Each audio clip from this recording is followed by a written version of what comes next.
오늘은 천국에 도착할 때까지라는 제목으로 주님의 말씀 살펴보고자 합니다. 어쩌면 무슨 말씀일지 감이 오시는 분이 계실지도 모르겠습니다. 천국의 안식에 누가 들어가고 누가 천국의 안식에 들어가지 못하는가에 대한 사실은요, 사실 감이 오는 정도가 아니라 여러분도 정확하게 설명할 수 있을 만큼 확실히 알아야 되는 성경의 진리입니다. 이것을 나에게도 다른 사람에게도 여러분이 문장으로 쭉 이야기할 수 있어야 돼요. 그렇기 때문에 오늘 여러분께 드리는 말씀을 외우다시피 여러 번 듣고 깨닫기를 바라는 마음 간절히 있습니다. 여러분, 언제나 확실하게 나에게 인식시켜야 될 사실은요, 기독교의 목적은 구원이라는 사실입니다.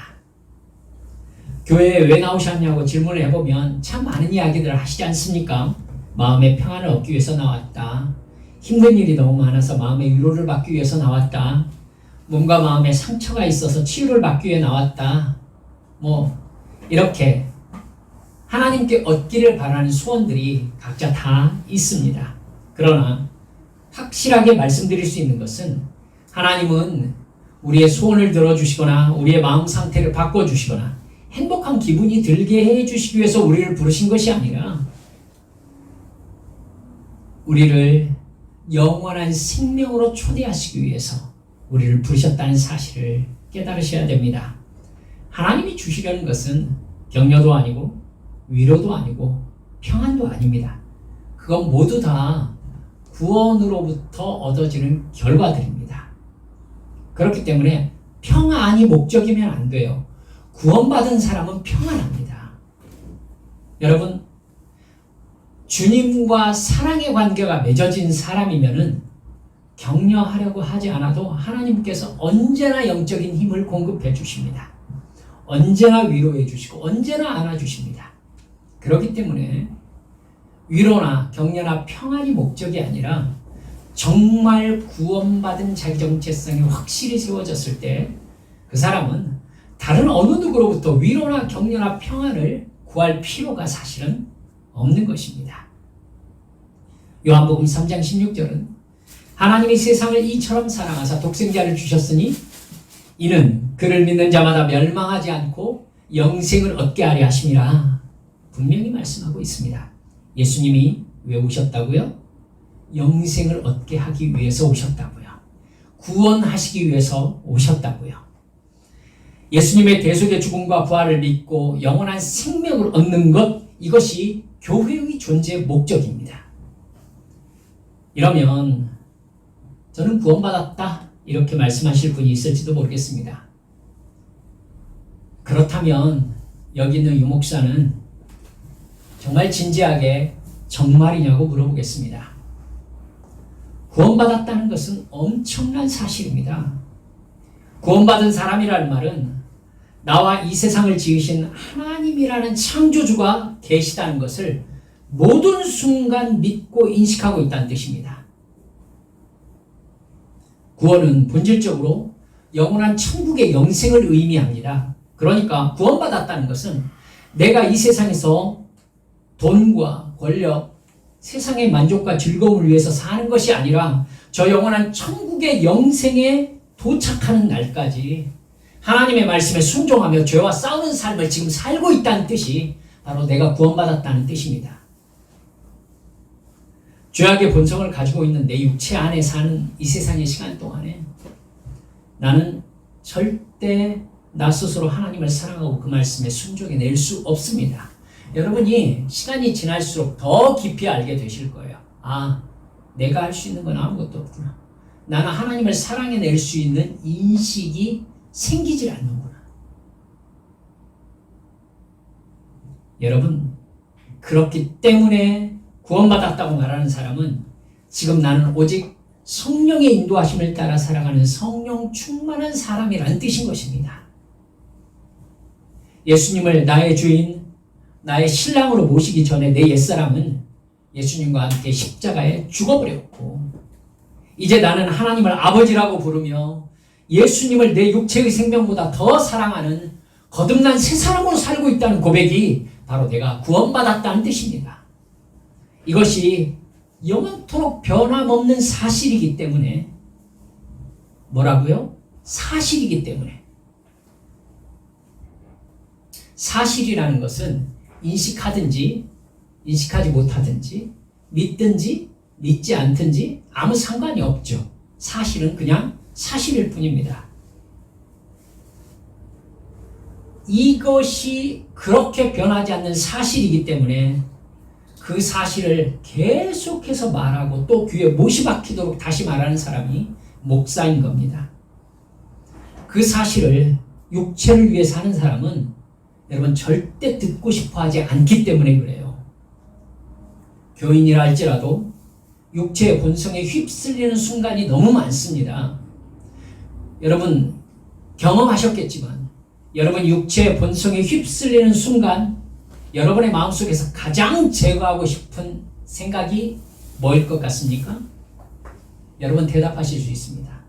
하나님이 나의 아버지시라는 것, 예수 그리스도께서 십자가에서 나의 죄를 용서하시기 위하여 피 흘려 죽으셨다는 사실, 이걸 가장 먼저 제거하고 싶은 게 성령의 감동함을 떠난 인간의 마음입니다. 그래서 목사는 예수님의 십자가 대속의 죽음과 부활을 믿는 거듭남과 구원에 대해서 계속해서 말하는 사람입니다. 그 복음이 없으면 당신은 사랑받기 위해서 태어난 사람이라고 말하면서 교인들의 기분을 좋게 만드는 목사는 사기꾼입니다. 그 사람은 사랑받기 위해 태어난 사람이 아니라 지옥 가기 위해서 태어난 사람이 되기 때문이지요. 거듭나서 예수님을 사랑하고 예배하고 그 말씀에 순종하지 않으면 영원한 지옥에 들어간다고 말해야 진짜 하나님의 종입니다. 회개하지 않으면, 거듭나지 않으면, 거듭난 증거로서 성령 충만을 경험하지 않으면, 지금 성령께서 나와 함께 계신 믿음의 증거들과 행위들을 가지고 있지 않으면 나는 구원받은 사람이 아니라고 정확하게 말하는 사람이 목사입니다. 그 말을 듣기 싫으면 교회가 아니라 김창옥 교수의 강연장에 가라고 말씀드리고 싶어요. 얻고 싶은 것을 아마 얻을 수 있을 것 같습니다. 김창옥 교수의 강의를 저도 좋아하거든요. 여러분 거기에서 눈물을 흘려 은혜 받는 사람이 얼마나 많은 줄 압니까? 사랑하는 여러분들이요, 교회는 감동보다 훨씬 더 엄격한, 어느 때 닥칠지 모르는 보이지 않는 영적 세계와 영적인 사실을 정확하게 말하고 듣고 이걸 내가 믿는지 점검하는 곳이 교회인 겁니다. 감동과 상관이 없지요. 미국의 수도가 워싱턴이라는 것이 감동을 받아야만 인식할 수 있는 사실입니까? 그건 감동과 아무 상관이 없어요. 대한민국의 서울은 말을 거꾸로 했다. 대한민국의 수도는 서울입니다. 이렇게 얘기했더니 감동이 없어요. 이렇게 말하면 정신 나간 사람인 거죠. 그렇죠? 그게 감동과 무슨 상관입니까? 천국이 있다, 지옥이 있다, 예수 그리스도께서 당신을 위하여 십자가에 못 박혀 죽으셨음을 믿지 않으면 당신은 지옥 갑니다. 이게 그것과 같아요. 감동과 아무 상관이 없어요. 그런데 감동받으려고 교회로 온단 말입니다. 그러니까 오늘날 많은 교회의 복음이 아닌 것이에요. 그러면 정말 구원받은 사람이 누구겠냐고 물어본다면 오늘 설교를 깊이 들어보시라고 말씀드리고 싶네요. 히브리서 4장 1절 2절 우리가 읽은 본 말씀은 히브리서 3장 말씀의 결론입니다.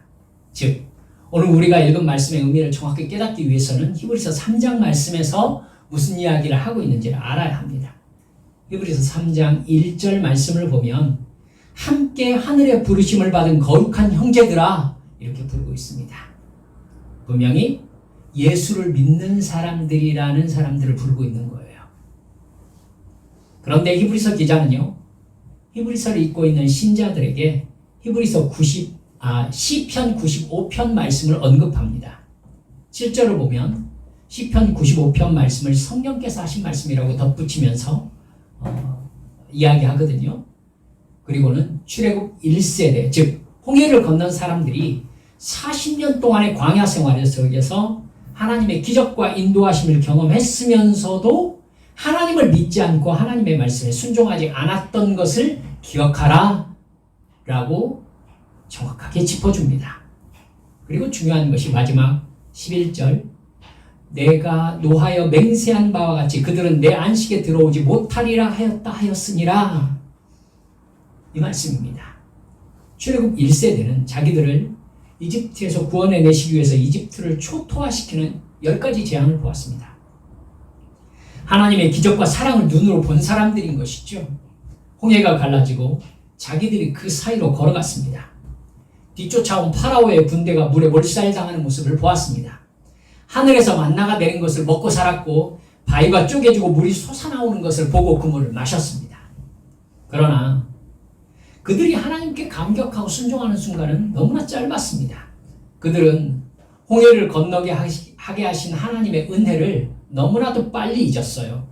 그리고 모든 일에 원망과 불평과 불안으로, 불순종으로 일관했습니다.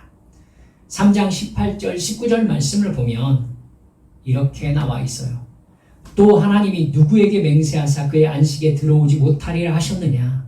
곧 순종하지 아니하던 자들에게가 아니냐? 이로보건대 그들이 믿지 아니함으로 능히 들어가지 못한 것이라, 이렇게 말씀합니다.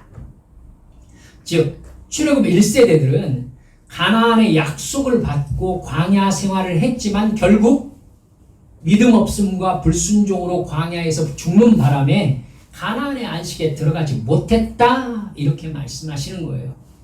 이 이야기를 히브리서 기자가 왜 하고 있겠어요? 바로 천국을 가는 우리의 인생이 광야 생활을 하던 출애굽 1세대와 너무나 비슷하기 때문이라는 것이에요.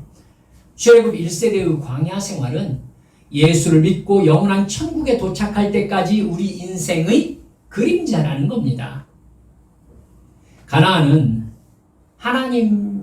하나님이 노예 민족인 이스라엘 민족에게 하사하신 땅이에요. 그 땅은 하나님의 땅입니다. 이스라엘이 그 땅을 받을 자격이 있어서 주신 것이 아니라 하나님이 이스라엘에게 은혜로 거저 주신 땅입니다. 구원도 마찬가지잖아요. 원래 이스라엘 민족의 소유가 아니었습니다. 그 땅은 하나님의 은혜로우신 인도하심을 믿어서 순종함으로만 들어갈 수 있습니다.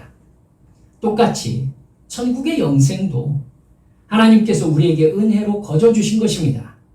그것은 예수 그리스도의 대속의 죽음과 부활을 믿어서 성령의 인도하심을 따라 예수님의 말씀에 순종함으로만 들어가는 곳입니다.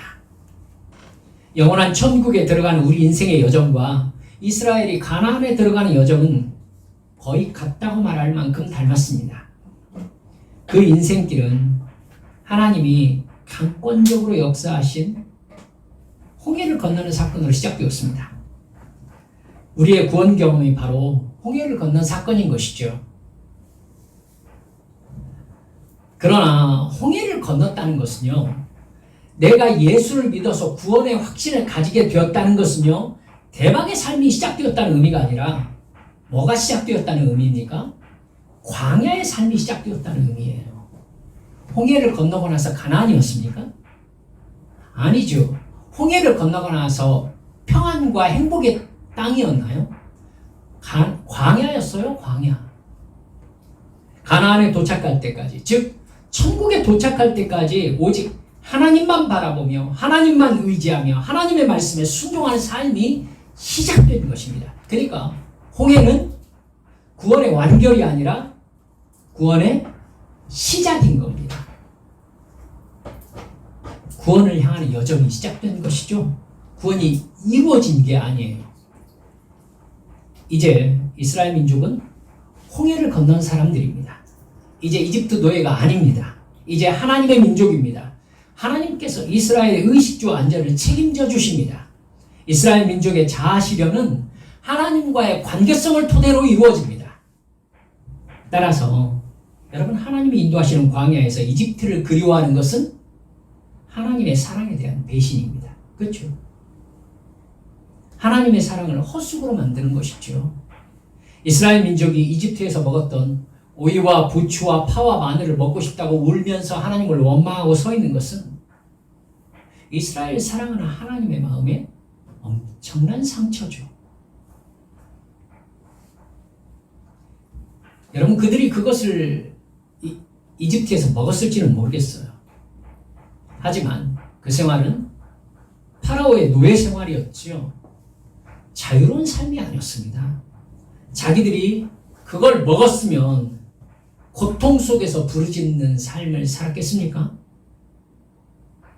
출애굽기 2장 우리 알고 있잖아요. 그들이 고통 속에서 하나님께 부르짖는 그러한 삶. 그렇게 강제 노예에게 시달리던 노예들이었다고요. 여러분, 마찬가지로 나는 이제 구원받은 하나님의 자녀들입니다.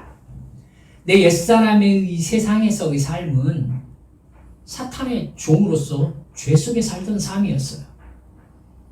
죄를 짓지 않을 수 없는 죄와 사망에 매인 노예 생활. 그게 우리가 예수님을 믿기 전에 살았던 삶입니다. 그런 나를 구원하셔서 영원한 천국의 영생을 바라보며 하나님의 자녀가 된 삶을 살게 해주셨는데, 세상을 바라보면서 저렇게 재미있구나, 저렇게 살만하구나, 저렇게 맛있는 게 많구나, 이야 신기하다, 참 좋겠다. 여러분, 아직 나의 옛사람이 죽지 않았다는 뜻입니다. 거듭나지 않았다는 뜻입니다. 첫사랑을 잃어버린 채 눈앞에 이익에만 신경 쓰는 타락한 종교 생활을 하고 있다는 뜻입니다. 이게 그렇게 심각한 일이냐고요? 그렇습니다. 그래서 이스라엘 백성들이, 여러분, 이스라엘 백성들의 마음을 이해하셔야 돼요. 하나님이 육신의 눈에 보이고 있어요. 구름기둥과 불기둥으로 보이고 있다고요. 그렇기 때문에 차마 어떻게 하지 못하겠어요. 그러니까 고기 먹고 싶다, 부추와 마늘과 파와, 저 그거 그렇게 맛 없던데 저 지금 먹고 싶다. 여러분, 이 마음 도저히 이해할 수 없다라고 말하는 분은 사실 거짓말입니다. 그런 사람의 시선은 영원한 천국을 바라보지 못합니다.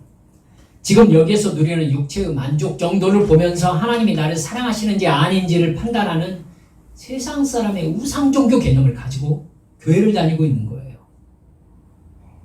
그런 사람들이 출애굽 1세대들이었습니다. 그들에게 오늘 본문 히브리서 4장 1절은 이렇게 말씀합니다. 당신에게 하나님께서 주시는 영원한 영생의 안식에 들어가리라는 약속이 남아 있습니다. 그러나 당신이 그 안식에 이르지 못할 수도 있다는 것을 깨닫고 조심해야 합니다.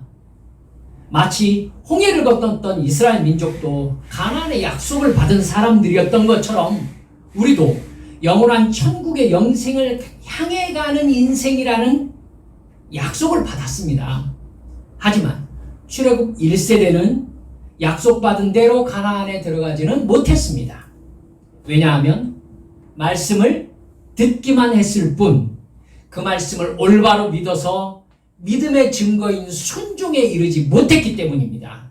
그러니 당신도 이 세상에 사는 동안 받은 말씀을 믿음과 결합해서 끝까지 순종해야 천국에 이를 수 있다는 것을 잊지 마십시오. 이게 오늘 우리가 읽은 본문 말씀인 것입니다. 구원의 확신을 받은 것은요, 홍해를 건넌 거예요. 홍해를 건너면 가나안이 아니라 광야예요. 예수를 믿는 은혜를 받으면 즉시 깨닫는 것은 내가 사는 이 세상이 죄로 가득한 광야라는 사실을 깨닫게 됩니다. 천국에 이르기까지 이 세상은 광야일 뿐이에요. 그 광야에서 여러분 계속 무엇을 깨닫습니까? 내 죄의 본성이 얼마나 강한지를 여러분 계속 깨달을 수밖에 없어요. 내가 지옥에 가기에 합당한 죄인임을 정말 깊이 깨닫게 됩니다. 그리고 시간이 지날수록 그 깨달음은 더 깊어집니다. 그 결과가 무엇입니까? 이런 나를 구하시기 위하여 십자가에서 나를 대신해서 죽어주신 예수님의 사랑은 얼마나 큰 것인가. 내가 얼마나 완벽한 죄인인지를 더욱 더 깊이 깨달을수록 내 숨쉬는 순간까지 하나님의 은혜라는 것을 깨닫게 되는 것입니다. 내가 그렇게 죄에 끌리는 본성을 가지고 있기 때문에 모든 순간 하나님과 동행해야 내 영혼을 사탄 마귀에게 도둑질 당하지 않는다는 것을 깨닫게 되는 것이요. 내가 얼마나 이집트의 고기를 먹고 싶어 하는지, 즉 내가 얼마나 이 세상의 만족과 즐거움을 포기하지 못하는지 내가 깨달아야 내가 사는 모든 순간 죄의 본성과 싸워야 된다는 사실을 알게 되는 것입니다. 그래서 내가 이 세상에 예수 믿는 사람으로 산다는 것은 내 육체의 생명이 끝나는 날까지 육신의 욕망과 싸우면서 하나님의 말씀에 온전히 순종하는지를 하나님 앞에 증명하는 시험의 시간이라는 걸 여러분 깨달아야 되는 것이지요. 이게 이스라엘 백성들에게 광야를 허락하신 이유입니다. 똑같이 우리가 구원받는 순간 천국으로 옮겨지지 않고 여전히 이 세상에 남아있는 이유가 바로 그 이유인 것입니다. 내가 하나님의 은혜 속에 머물지 않고 이 세상의 만족에 눈을 돌리는 순간, 여러분 경험하셨죠? 나의 옛사람은 즉시 부활합니다. 그러면 나는 즉시 육체의 욕망을 따라 세상의 즐거움과 자랑과 만족을 얻기 위해서 하나님을 이용하려는 사탄의 마음을 그대로 나의 것으로 받아들이게 되어 있습니다. 다윗이 왕의 권력을 하나님의 말씀에 순종하는 도구가 아니라 자기 만족을 위한 권력으로 인식할 때에 그의 눈에 밧세바가 보였습니다. 그리고 그녀를 권력으로 소유했습니다. 그리고 그걸 유지하기 위하여 그녀의 남편을 살해했습니다. 옛사람의 본성, 죄와 권력의 노예, 죄와 사망의 노예로 바로 돌아가 버리는 거예요. 하나님의 말씀이 나의 생활과는 전혀 관계가 없는, 즉 믿음과 결합되지 않은 말씀의 상태로 돌아가는 거예요. 말씀은 알고 있어요. 근데 그게 뭐와 결합되지 않아 있다고요? 믿음과 결합되지 않아 있으면 나와 아무 상관이 없는 거예요. 하나님께서 나에게 은혜를 주셔요. 그 은혜를 내가 믿음으로 받아들이고 그 은혜에 대한 순종이 나타나지 않으면 그 은혜는 그냥 하나님의 것으로 남아있는 거예요. 나의 것이 되지 못하는 거죠. 다윗은 지금 하나님이 아니면 자기는 아무것도 아닌 광야의 상태라는 걸 잊었기 때문에 그런 죄를 저지른 것입니다.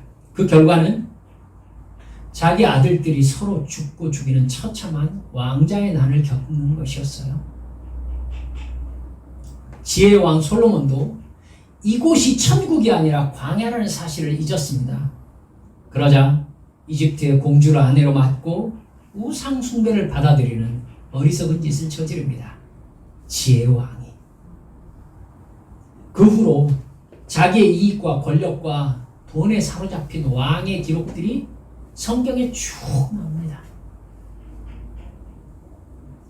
그 사람들은 자기가 지금 광야 생활 중임을 잊었던 사람들이라는 것을 여러분 우리는 잊지 마셔야 됩니다.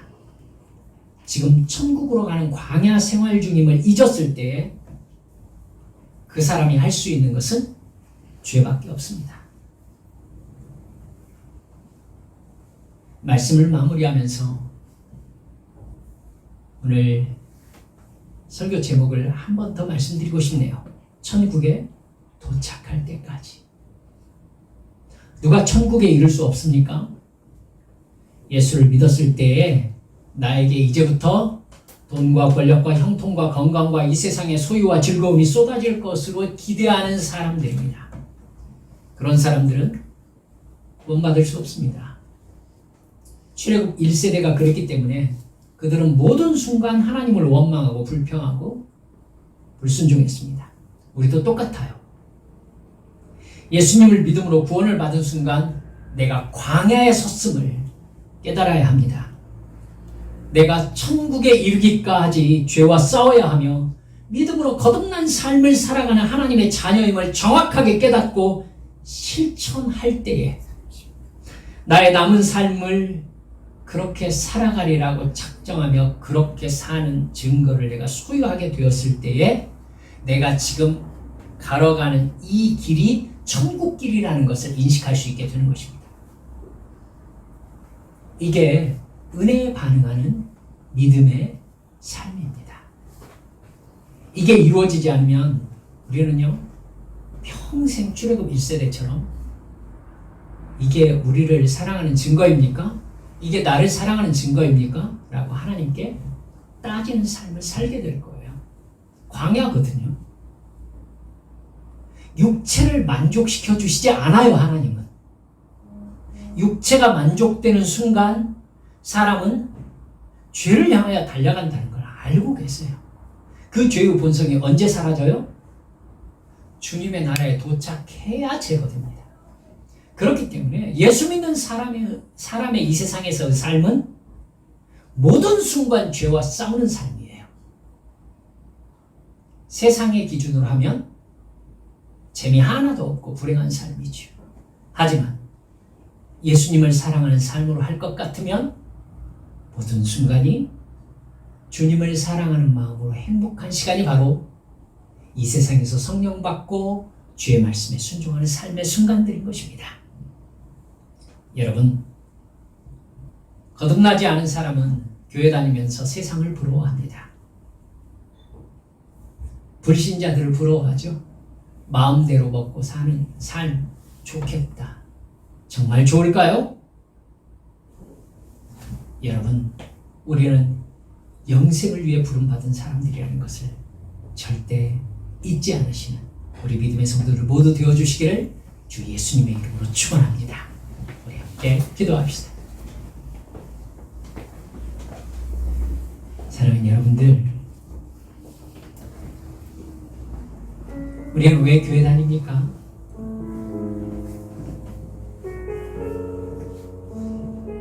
내 소원을 이루기 위해서?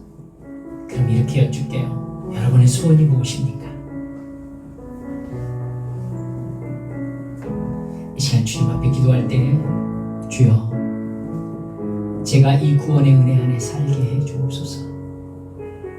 영생의 소망을 붙잡고 죄와 싸우는 세상 사람들이 그렇게까지 살아야 되느냐라고 말하는 그 삶, 주여 내가 살아내게 해 주옵소서. 이 시간 주님 앞에 함께 통성을 기도하시겠습니다.